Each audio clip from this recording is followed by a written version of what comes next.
ሰላም እንደምናችሁ የዩቲዩብ ቤተሰቦቻችን፣ ይህ ወሬ ነገር የዩቲዩብ ቻናል ነው።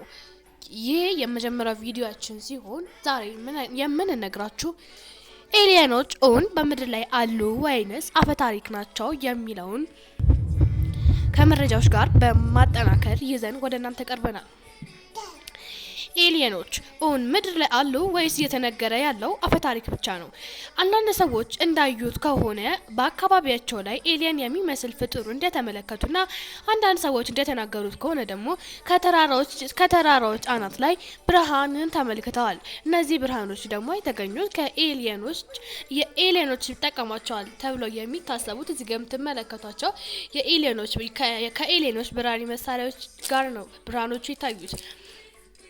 ሰሞኑ በሶሻል ሚዲያ ላይ ሲተላለፍ የነበረው በአንድ ሰፈር ውስጥ የታየው ራሱን የሚለዋውጠው ታዳጊ ነበር። የታዳጊ እንግዲህ ኤሊየን ነው ተብሎ ይታሰባል። ነገር ግን በዛው ቅጽበት ሊሰለብ ችሏል።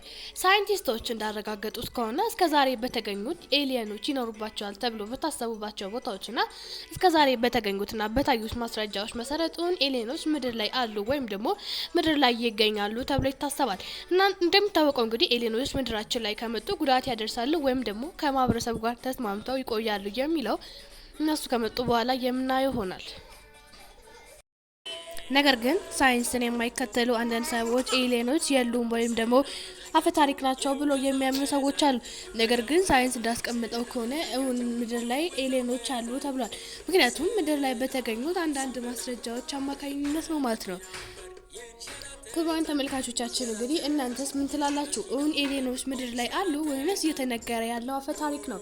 ኤሊየኖች እንግዲህ ምድር ላይ ምን ያህል ጉዳት ያደርሳሉ የሚለው ሳይንቲስቶች አሁን ጥናት እያደረጉበት ይገኛሉ። ክቡራን ተመልካቾቻችን ይህ አዲሱ የዩቲዩብ ቻናላችን ነው። ወሬ ነጋሪ ቲዩብ ይባላል። ይህ መጀመሪያ ቪዲዮአችን ሲሆን እናንተም እንድታገዙንና እንድታበረታቱን እንጠይቃለን። ሰብስክራይብ እያደረጋችሁ ይህን ቪዲዮ ላይክ እያደረጋችሁ ከዛም ደግሞ የምትፈልጉትን ኮሜንት ዩቲዩብ ላይ የምትፈልጉትን አይነት ኮሜንት እየጻፋችሁ እና የደወል ምልክቱን በመጫን ኖቲፊኬሽን እንዲደርሳችሁ አድርጉ። ክቡራን ተመልካቾቻችን ስለተከታተላችሁን ከልብ አድርገን እናመሰግናለን። በቀጣይ ደግሞ ስለምን እንድንሰራላችሁ ወይም እንድንዘግብላችሁ ትፈልጋላችሁ እሱ በኮሜንት ላይ ያስቀምጡልን። ከዛ በኋላ ደግሞ ወደፊት ያው ህልማችን ተሳክቶ 10,000 ሰብስክራይበር ከገባን ለኩራን ሰብስክራይበሮቻችን ወይም ቤተሰቦቻችን ሽልማት የምናቀርብ ይሆናል ማለት ነው። እናንተ እንድታግዙን በአክብሮት እንጠይቃለን። ስለተከታተላችሁ ከልብ እናመሰግናለን።